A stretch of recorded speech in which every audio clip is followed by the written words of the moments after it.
बिस्मिल्लाहिर्रहमानिर्रहीम। मैं अली तराब आपकी खिदमत में हाज़िर हूँ। उम्मीद करता हूँ कि आप खैर से होंगे। अल्लाह को शाद और बाज़ रखे, अल्लाह बुढ़िया से कुछ नसीब फरमाए। आज की वीडियो का आगाज़ करते हैं कि हमारे पैड ख़त्म हो गए थे जिसमें हम ऑपरेशन 1 2 3 come on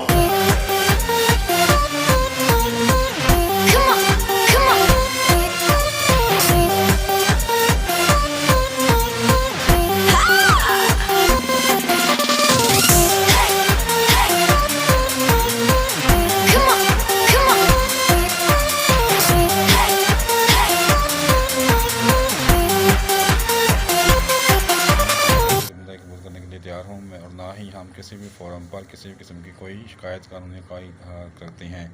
मैं अपने मरीज़ का ऑपरेशन अपनी इलाज अपनी रजामंदी से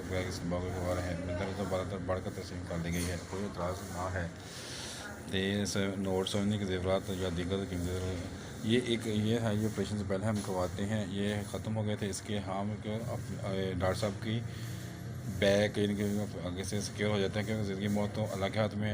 इससे पहले ऑपरेशन करवाने से पहले साइन करवाना ज़रूरी होता है, इसलिए हमने ये छुपाए हैं। अगर आप भी इस फील्ड में हैं तो ऐसे ही आप कर सकते हैं। अगर आपको ये वीडियो पसंद है इसे लाइक शेयर कमेंट्स लाजमी करें, इससे हमारी हौसला अफजाई होती है।